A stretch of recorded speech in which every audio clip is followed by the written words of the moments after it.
Do you have a good relationship with your grandparents? I know I had an awesome relationship with my grandparents. I remember all the times during the summer when my parents had to work, I would spend time with both sets of grandparents. And it was very sad when they passed away. In today's Reddit story, OP wants to know if she's the a-hole for accepting a huge inheritance from her grandmother. Now let's get into it. It's from the subreddit Am I the A-hole? And the title is, Am I the a-hole for accepting a big inheritance from my grandma and telling my dad him and his family are monsters like she said? Ooh, family drama. My grandma died in 2024. I, 23 male, had lived with her since I was 17 and had taken over a lot of the bills and stuff in the last year before grandma died. And it was sudden. I was also no contact with my dad and step family. Grandma was no contact with them too. For background on why and how we got here. My mom left when I was only a few months old. She changed her mind about having me and left me with my grandparents, meaning my dad's parents. My dad was in the military at the time and he retired after that deployment and took me home with him. Then my grandpa died a year later, so I don't remember him. My grandma continued helping out my dad. When I was 5, my dad told me he met someone and she had kids a little older than me and they wanted us to be a family. He got me really excited to have a mom and siblings. I don't even remember all that led up stuff, but the first time I was meeting them, I remember my dad saying our family was growing that day. And the first time we met went okay. But it was downhill after that. The second time we met, my step-siblings, who weren't really step-siblings at the time, ignored me, and when me or my dad were mentioned, they had tantrums. We moved in together after that. So we met twice and suddenly all lived together. Then the wedding took place a month later. It was very low-key with hardly anyone there. But I remember my two oldest step-siblings pushed me to the floor because the 5 of us were supposed to be getting ready in the same room and waiting for the parents. But my step-siblings didn't want me with them. What happened at the wedding wasn't an isolated incident, and they bullied and abused me a lot. My dad and stepmom did nothing to stop it. They tell me it was hard for my step-siblings and they had lost their dad, and sometimes it made them a little angry, but they would never hurt me intentionally. Except they did, both physically and emotionally. My dad and stepmom started getting annoyed with me because I'll go crying to them about it. My grandma stepped in multiple times and tried to talk some sense into my parents, and especially to my dad. He told her he had met the love of his life and wouldn't end the marriage for anyone. She pointed out that I needed him and had no one else. He said that was BS and I had a mom now. Grandma said I would never equal to or before older kids who were my stepmom's bio kids. Dad said that that's just how it works. Grandma says not with him, apparently, which Dad resented. Grandma tried to take me more to make up for it, but my dad and stepmom protested and refused to allow it because it meant excluding my step-siblings. Meanwhile, my step-siblings would tell me if I couldn't live with grandma, it was sad my mom didn't get rid of me before she left dad. Wow. My grandma actually called CPS on my step-family, and that didn't actually result in being no contact, which still surprised me. Nothing was done by CPS despite them saying my dad and stepmom needed parenting classes and warning if I keep getting hurt, I'll be removed. They made the threat but did not follow through. Then came a day when we were all at grandma's house. I was 11 at the time and my step-siblings would have been 13, 14, 16, and 17. And one of them shoved me really hard because I wanted to sit in on the only free chair and it was next to them. Grandma went off on them, which set my stepmom off. Then dad defended his wife and stepkids. And it all came to a stop because grandma called my step-siblings little monsters who shouldn't be allowed around other kids because they like beating them up. Grandma refused to apologize, and as my dad and stepmom were forcing us all to leave, which means forcing me to leave, Grandma said they were all monsters and she told Dad he was not coming back from that moment. My dad and stepmom stopped me from seeing Grandma for years. I only got back in touch with her a week before I moved out.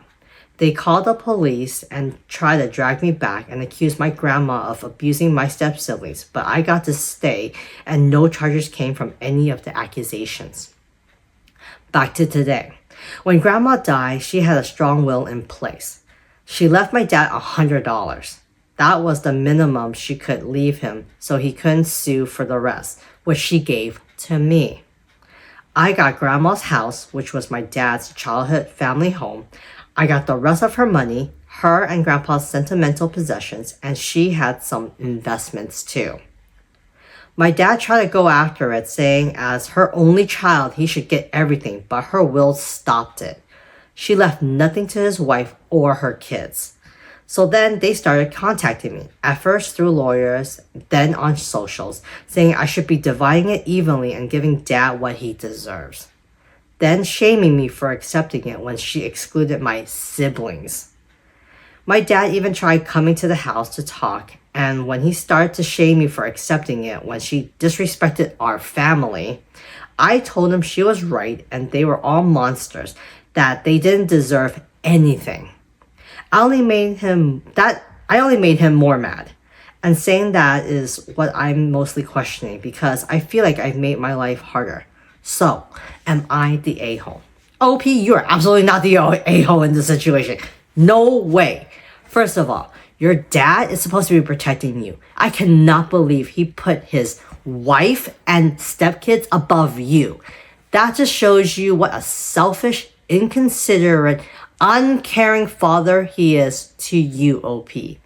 What he should have done if he was a real father was to protect you, especially when you came crying to him and stepmom about how her kids were abusing you. They didn't even do anything? That is ridiculous. And I cannot believe CPS only warned and threatened to take you away but didn't follow through. I'm very sorry that happened to you, OP. They should have removed you from that danger. But you know what? At least Grandma knew what's going on and she stayed strong until the end and helped you out. I'm glad that you were able to move in with Grandma and spend the rest of her life, with her. At least she has some company and she did everything in her power to protect you too. So, and I can see how much love that you have for your grandma. And you're right. Your grandma and you are right. Your dad and stepfamily are monsters. Just because the step-siblings did not want you, or they decided to throw tantrums, they're older than you. I cannot believe they were throwing tantrum. They all needed therapy. Honestly, when it comes to blended family, what's really important is to go to therapy, to make sure everyone's on the same page, and to deal with whatever issues that you may have, to make it into a smooth transition. And even when you guys do move in, to continue therapy so you guys can continue to have open communications. And I'm really, really, really sorry, OP, that your grandma passed, who sounds like she was your rock. And now you're alone trying to defend it. And your dad trying to come after you and say that it's a shame and try to shame you for taking that? Why does he deserve it? What, just because he's the only child? Please. Your dad didn't even protect his own child. And your grandma knew that. And your grandma only gave him $100, which is the minimum that she can leave him without being contested. Good on Grandma. Grandma knew what Dad will try to do once she passes. So I'm glad that was in place. But anyways, let's see what some of the commenters have to say about this. First commenter says, not the a-hole. Your grandma is a star, and your dad is indeed a monster. Don't give an inch. Do not be intimidated. You are an adult and he has no power over you. Your grandma made it so that you got everything. Those are her wishes. To ensure it's kept that way, your dad is entitled to nothing. OP responds by saying, my grandma was the brightest star in the sky every day she was alive. I don't think I'll be alive today without her. There were some very dark days in the past when I didn't have her. Oh my goodness. Another commenter says, Take therapy for your grief. Grandma isn't here, but she made sure you have everything in life to have a good start. She gave you a house, saving you from future mortgage, decent savings, and a good head start. Use it to get therapy and also find people who care for you. Socialize if it's possible for you. Travel, pursue your hobbies. All the best. Hugs from an internet stranger. Aww. Yes. Another commenter says, also update your security so you can catch anyone on your property in case they do something foolish, and you can start to build a case against them for an order of protection.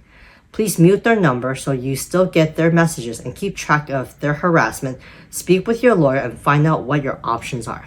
So that is very sound advice. OP, I hope you do take that advice. Anyways, what do you guys think of the situation? Do you think the OP is the a-hole for accepting that huge inheritance? Let me know in the comments section. And remember, if you like these types of stories, to continue to like and subscribe. And I'll see you later.